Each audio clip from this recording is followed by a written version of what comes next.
નમસ્કાર પ્રણામ મિત્રો, સ્વાગત છે આજનો તમારા એક નવા વિડીયોમાં। તો મિત્રો 30 વર્ષ પછી આ રાજયોગ રચાઈ રહ્યો છે અને આ રાશિઓની જિંદગી બદલાઈ શકે છે। 30 વર્ષ પછી શનિ રાહુ બનાવશો ખૂબ જ વિનાશકો પિશાચોને યોગ 2025માં આ રાશિઓ પર હવે તૂટી શકે છે પહાડ, તેમજ દુઃખનું પહાડ જીવનમાં આવશે તો પણ શરીરની સૌથી ધીમી ગતિનો ગ્રહ માનવામાં આવે છે અને રાહુ હંમેશા ધીમી ગતિ કરે છે। અભિસ્થિતિમાં બંને ગ્રહોનો સંયોગો ખૂબ જ પરેશાની ઓફિસ બનાવશે, જેના કારણે આ બે રાશિના જાતકોને તેમના જીવનમાં ઘણા પડકારોનો સામનો કરવો પડશે। જ્યોતિષમાં શનિદેવ ન્યાયાધીશનું સ્થાન ધરાવે છે। નવગ્રહોમાં કર્મનો દાતા શનિ ખૂબ મહત્વનો ગ્રહ માનવામાં આવે છે। તે લોકોને તેમના કર્મો અનુસાર ફળ આપે છે, તેમજ તેની ધીમી ગતિના ગ્રહ તરીકે પણ તેને ઓળખવામાં આવે છે અને તે લગભગ 2.5 વર્ષ સુધી એક રાશિમાં પણ રહે છે।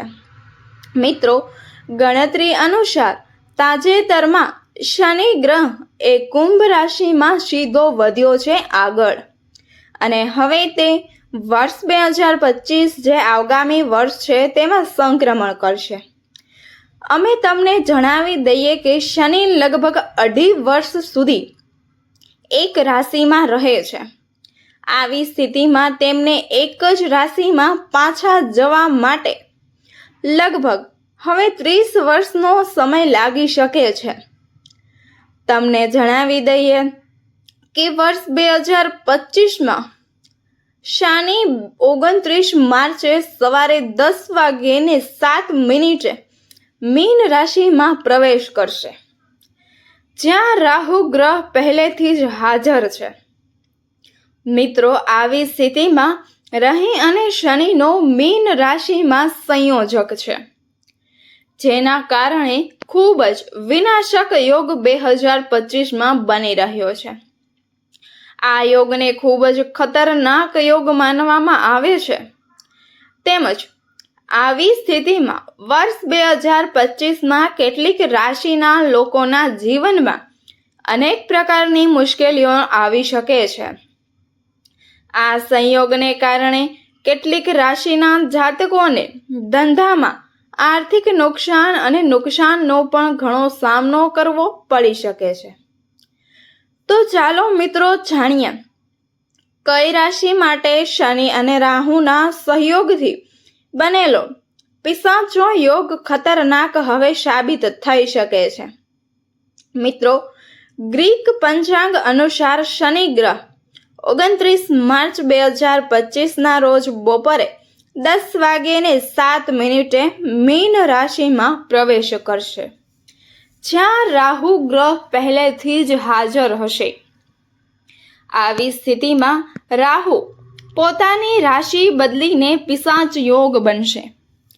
મિત્રો, વિડીયોમાં આગળ વધતા પહેલા મારી આપ સૌને એક નાનકડી વિનંતી છે કે ભગવાન શનિદેવજીના સાચા ભક્તો આ વિડીયોને લાઈક કરો અને કમેન્ટ બોક્સમાં જય શનિદેવ મહારાજ જરૂરથી લખો, જેથી કરીને તમને ભગવાન શ્રી શનિદેવ મહારાજના સીધા આશીર્વાદ તમે મેળવી શકો અને તમારું જીવન પાર ઉતરી શકે।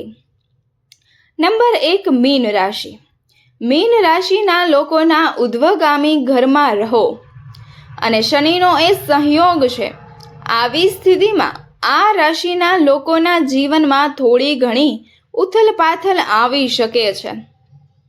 જ્યોતિષીય ગણતરી મુજબ આ સમય એ મીન રાશિ માટે મુશ્કેલ સાબિત થઈ શકે છે। સ્વાસ્થ્ય અનુસાર પ્રતિકૂળ અસર પણ થઈ શકે છે।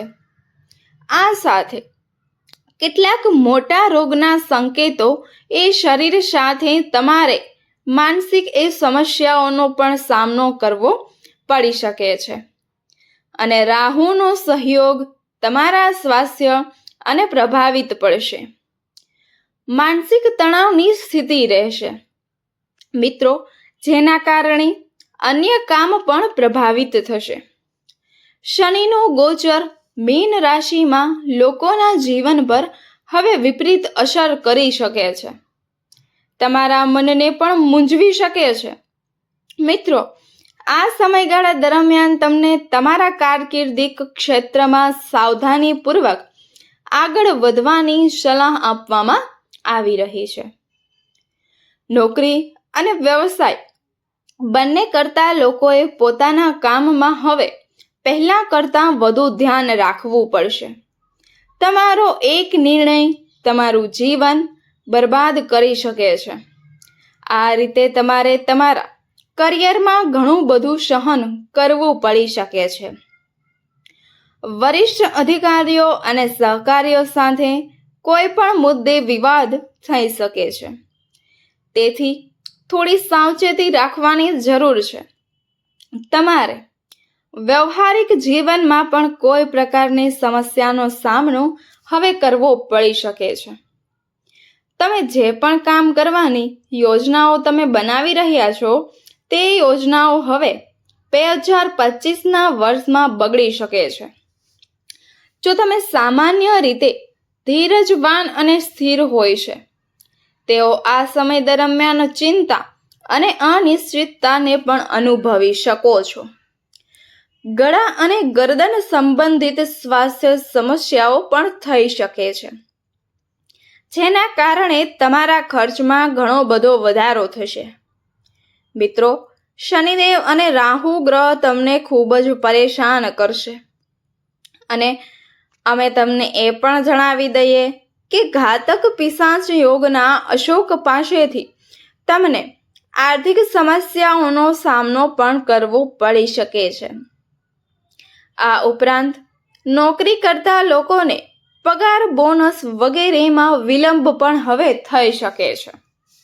મિત્રો, વ્યવસાય કરતા લોકો તમે આ મહિને સારી આવક મેળવી શકશો નહીં. તેમજ તમારા કમાયેલા પૈસા પણ હવે ટકશે નહીં, જેના કારણે તમે આ સમયગાળા દરમિયાન તમારી મિલકત, વાહન અથવા તો તમારા ઘરના કામોમાં પણ ખર્ચ કરી શકશો નહીં. પરંતુ તમારે તમારા ખર્ચ વિશે સાવચેત રહેવું જોઈએ, કારણ કે ઘાતકના કારણે તમારા જીવનમાં બિનજરૂરી ખર્ચાઓ વર્ષે તમારે શેર બજારમાં અથવા કોઈ પણ આકર્ષક યોજનાઓમાં હવે રોકાણ કરવાનું ટાળવું જોઈએ. આ સમયગાળા દરમિયાન કરવામાં આવેલા તમામ રોકાણ તમારા માટે 2025ના વર્ષમાં નુકસાનકારક થઈ શકે છે. તમારા વ્યવહારિક જીવનમાં થોડો પણ મતભેદ આવી શકે છે હાલ આગળના વર્ષમાં. નંબર 2 પર છે મકર રાશિ. મકર રાશિમાં ત્રીજા ઘરમાં પિશાચ યોગ બનવા જઈ રહ્યો છે. આવી સ્થિતિમાં આ રાશિના લોકોએ થોડી સાવચેતી રાખવાની હવે જરૂર છે. કામકાજમાં સાવધાની રાખવી પડશે. ભાઈ બહેનના સુખમાં ઘટાડો થઈ શકે છે. આ સાથે તમને તમારા કામ, સમર્પણ અને મહેનતનું ફળ નહીં મળે. આવી સ્થિતિમાં તમારે માનસિક તણાવનો સામનો કરવો પડી શકે છે. મિત્રો, પરિવારજનો કે પડોશીઓ સાથે કોઈ મુદ્દા પર વિવાદ થઈ શકે છે. તેથી હવે થોડી સાવધાની રાખવાની પણ જરૂર છે. તમારી અંદર મૂંઝવણ પણ પેદા કરી શકે છે. તેથી કરીને મિત્રો, કૃપા કરીને હું વિનંતી કરું છું કે કોઈ પણ નિર્ણય લેતા પહેલા વિચારી લો. નોકરીમાં ઈચ્છિત લાભ ન મળવાને કારણે તણાવની સ્થિતિ રહેશે અને તમારા સ્વાસ્થ્યનું ધ્યાન રાખો, નહીતર કોઈ પણ રોગ થઈ શકે છે. મિત્ર કે પડોશી સાથે વિવાદ થઈ શકે છે. આવી સ્થિતિમાં આ રાશિના લોકોની આવકમાં ઘટાડો થશે. સાથે જ આવી સ્થિતિમાં તમારે વધુ મહેનત કરવી પડી શકે છે, ત્યારે પણ સફળતા મળી શકે છે. જ્યારે આ 12 રાશિના 12મા ભાવમાં તમને ઘણી બધી મુશ્કેલીઓનો સામનો હવે કરવો પડી શકે છે. તમારી કારકિર્દીમાં મુશ્કેલીઓ પણ હવે આવી શકે છે. મિત્રો અંગે ચિંતા કરવાની બિલકુલ પણ જરૂર નથી. દરેક વ્યક્તિના જીવનમાં નાની કે મોટી કોઈ પણ સમસ્યાઓ આવે છે અને તે પણ જતી રહે છે. સાથે જ તમને એ પણ જણાવી દઈએ કે મિત્રો, તમારા દુશ્મનો અને વિરોધીઓ અત્યંત કષ્ટદાયકને કારણે તમારી વિરુદ્ધ ષડયંત્ર રચી શકે છે. તો મિત્રો, તેના કારણે તેઓ તમને અપમાનિત કરવાની પણ તેઓ કોશિશ કરશે. તમારી ઇમેજને ખરાબ કરવાનો તે પ્રયાસ કરશે. આ સમય દરમિયાન તમારે સુરક્ષિત રહેવું પડશે. અને મિત્રો, અમે તમને એ પણ જણાવી દઈએ કે તમારે તમારા સંબંધોને મજબૂત રાખવા પડશે. તમારા સંબંધો મજબૂત રાખવા પડશે, પરંતુ મિત્રો ગભરાશો નહીં અને હિંમતભેર સમસ્યાઓનો સામનો પણ કરવો પડશે.